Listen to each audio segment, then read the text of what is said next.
Prince Harry grew up as the royal family's problem child.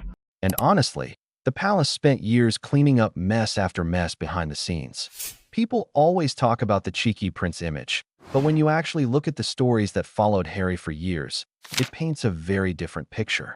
We're talking drugs, cheating scandals, fights, leaked photos, military controversy, and a level of protection that most normal people could never even dream of getting. And the craziest part, every single time something exploded publicly, somehow Harry walked away untouched while the palace machine worked overtime to save his image. The thing people forget is that Harry wasn't just some rebellious teenager sneaking around once or twice. According to former staff, reporters, royal insiders, and even stories that later came out in his own book, Spare, this behavior followed him for years, and apparently everybody around him knew it. Palace aides allegedly described him as completely out of control as a teenager. There were stories about him kicking staff, throwing tantrums, drinking underage constantly, and using drugs way earlier than the public realized. But nobody wanted to confront him because there was always that emotional shield hanging over everything. Princess Diana's death. And look, nobody is denying that losing his mother was tragic. Of course it was. But what's interesting is how often that tragedy became the excuse for absolutely everything Harry did afterward. Staff members reportedly felt like they couldn't discipline him. The media softened stories. The palace constantly shifted attention away from his behavior and onto sympathy for him. Meanwhile, Prince William lost the same mother, but somehow the two brothers went down completely different paths. One of the first huge scandals happened when Harry was only 16. That's when reports came out that he was smoking marijuana, drinking underage in pubs near High Rove, and allegedly experimenting with harder drugs, too. At the time, the public story was basically, oh, it was just youthful experimentation. But according to multiple royal commentators, people around Harry already believed the situation was way more serious than the palace admitted publicly. And this is where things start getting really interesting, because Harry never really faced consequences. Think about that.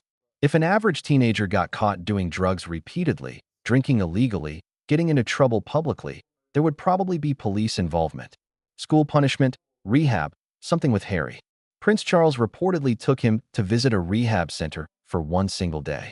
That was basically presented as the solution. Then came Eton College, and honestly, the scandal gets overlooked way too much. Harry was accused of cheating on coursework, and one of his teachers secretly recorded conversations because she felt the whole thing was being covered up. According to reports, Harry admitted he barely did the work himself and had major assistance. Now, normally something like that could completely destroy a student's academic credibility, especially at a school like Eton. But instead of the conversation becoming, did Harry cheat? The palace and media attention shifted toward attacking the teacher for recording him. That's the pattern you start noticing with Harry's scandals. The focus somehow always moves away from Harry himself. And then came the Nazi uniform scandal in 2005. Honestly, even today, people still remember those photos because they were shocking. Harry showed up to a costume party wearing a Nazi outfit with the swastika armband and everything. The backlash was huge internationally. And suddenly, the royal family had another PR nightmare on their hands. At that point, Harry already had the drugs controversy, the cheating allegations, the partying reputation, and now this. And somehow, right after all of that chaos, Harry still gets pushed toward the military.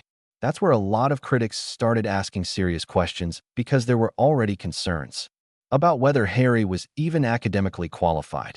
Reports later claimed he struggled badly with entrance exams and allegedly needed heavy assistance to finally pass. But despite all the scandals surrounding him, the palace reportedly pushed hard to make sure Harry got into Sandhurst anyway. Because at that point, the military wasn't just about Harry serving his country. It became image repair. Once Harry entered the military, the palace suddenly had the perfect new storyline. Forget the partying prince, forget the drugs, the cheating accusations, the Nazi costume. Now the headlines became all about Hero Harry. And honestly, you could almost see the PR strategy happening in real time. The military image worked incredibly well for him at first. People love redemption stories, especially in Britain. The idea that Harry had finally found discipline and purpose completely changed public perception. Suddenly, he wasn't the reckless royal anymore. He was the prince serving alongside soldiers in Afghanistan. The palace knew exactly how powerful that image would be. But behind the scenes, the controversies apparently never stopped. One story that keeps coming up involves Harry allegedly struggling massively with the academic side of military training. Even Harry himself admitted in interviews that studying and exams were not exactly his strengths. He literally joked about not expecting to deal with maths and academics anymore after school, which honestly is wild considering he was training to become an Apache helicopter pilot. That's not exactly something you can just wing. And here's where critics really started questioning things. Harry completed parts of the helicopter training program, but there's long been debate about whether he fully qualified the way the public believed. Royal watchers even point to speeches from Queen Elizabeth herself, where she listed royal family members who had earned their wings, and Harry's name noticeably wasn't included. A lot of people took that as confirmation that Harry never fully passed the final requirements. But even with all of that, the palace kept pushing the hero narrative hard. Then another scandal exploded in 2007 when photos surfaced showing Harry partying heavily in Namibia. The public explanation at the time focused on snorting vodka, which already sounded bizarre enough. But critics and gossip commentators immediately started questioning whether it was actually something much worse. The leaked pictures caused chaos because Harry was still actively serving in the military at the time. And once again, the reaction wasn't really centered on Harry's behavior itself. The outrage became about who leaked the photos. That happened constantly with Harry scandals. Instead of asking why is this happening again, the attention shifted toward the press being invasive or unfair. But according to former military voices and commentators, there were already concerns inside the army about Harry's alleged drug use. Some critics even claimed Harry avoided random military drug testing entirely. And if that's true, people were obviously going to ask questions because ordinary soldiers don't exactly get special treatment like that. What's crazy is how often the timing worked in Harry's favor. Every time bad press started building around him, suddenly a new positive image appeared. After the Namibia controversy and drug rumors, Afghanistan deployment headlines took over the media. Instantly, the conversation changed again. Now, everybody was talking about bravery, service, sacrifice, and Harry risking his life overseas. And look, to be fair, serving in Afghanistan absolutely carried real danger. Nobody can deny that. But critics argue the palace also understood how useful that deployment was for rebuilding Harry's reputation publicly. Then things got even messier around 2011 and 2012. This is where stories started surfacing about Harry partying in Switzerland during ski trips, hanging around much younger women, and allegedly getting involved in situations that nearly became massive scandals for the royal family. One particular story involved a young woman reportedly ending up hospitalized after a night involving Harry and heavy partying. Rumors exploded everywhere afterward, especially because people claimed palace lawyers and aides stepped in incredibly fast to contain the situation. And honestly, this is where public opinion on Harry really started splitting hard. Some people still saw him as the fun, rebellious prince just enjoying life. But others started looking at the overall pattern. Drugs, fights, alleged cheating, constant partying, scandals getting buried, PR image resets every few years. Military hero headlines conveniently arriving at the perfect time. At some point, people stopped seeing isolated mistakes and started seeing a cycle. What makes the whole thing even stranger is how Harry later reinvented himself completely after leaving the royal family. Suddenly, he positioned himself as someone exposing palace manipulation and media cruelty. But critics immediately pointed out something uncomfortable. For years, Harry may have actually benefited from the very system he now attacks publicly. Because according to royal insiders, palace PR spent decades protecting him. And without that protection, a lot of people believe Harry's life could have looked very, very different. By the time Harry left the military, the palace had basically spent over a decade managing crisis after crisis around him. And honestly, once you line everything up together, you start understanding why so many royal critics say Harry was protected, far more than the public ever realized. Because think about it, most celebrities would have been destroyed by even one of these scandals. A Nazi uniform, drug accusations, alleged cheating at school, constant partying while serving in the military, leaked photos from wild nights overseas. That alone could ruin careers permanently. But with Harry, the image somehow always bounced back. And that's where people started connecting organizations like Centable and later Invictus to image management, too. Now, before anyone twists this, charities themselves can absolutely do good work. Nobody's denying that. But critics argue the timing around these projects mattered a lot.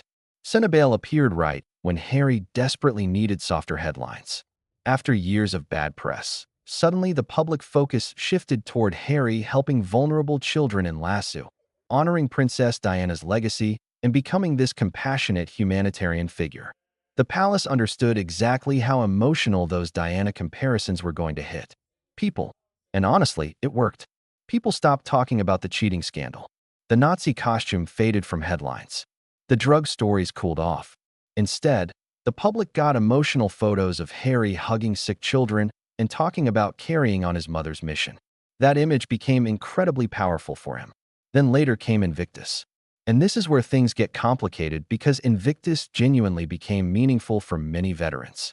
But critics still argue it also helped rebuild Harry's personal image after military controversies and palace frustrations behind the scenes. Suddenly, Harry wasn't the reckless prince anymore. He was the wounded soldier advocate, the prince who found purpose, the man carrying emotional trauma while helping others heal theirs. The palace basically turned Harry's weakness into sympathy over and over again.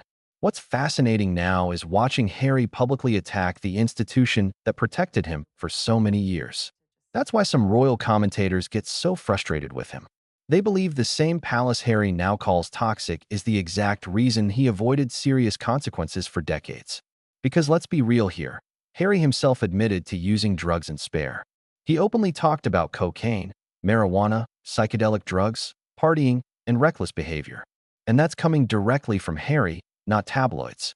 So when critics revisit older stories now, suddenly they don't sound so unbelievable anymore. Then you add the constant victim narrative Harry pushes today, and that's where people really divide. Some genuinely sympathize with him and believe he was emotionally damaged by royal life. Others look at the pattern and think Harry learned very early that being Princess Diana's son protected him from accountability. And honestly, both things can probably be true at the same time. You can absolutely suffer trauma and still make terrible decisions. But what critics can't stand is the idea that Harry presents himself publicly as someone crushed by privilege when his privilege may have saved him repeatedly. Because without royal protection, what happens to someone caught with repeated drug allegations? What happens to someone accused of cheating academically? What happens to a public figure photographed in a Nazi uniform? What happens to soldiers facing serious accusations while serving? Most people don't get image rehabilitation campaigns waiting for them.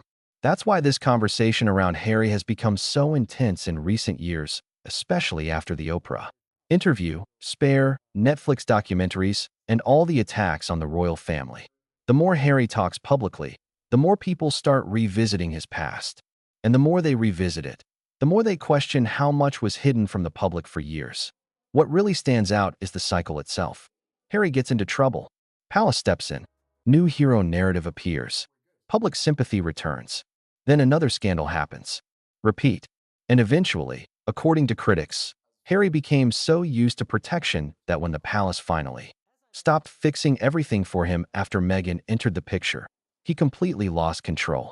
That's why some royal watchers believe Harry's anger toward the monarchy isn't just about trauma or media treatment. They think he's furious because the institution that once shielded him no longer does. At the end of the day, Harry remains one of the most complicated royals the family has ever produced. Some people still see the wounded little boy behind Diana's coffin. Others see a deeply privileged man who spent years escaping accountability while blaming everybody else for the fallout. And honestly, the reason people argue about him so much is because both versions of Harry have existed publicly at the exact same time.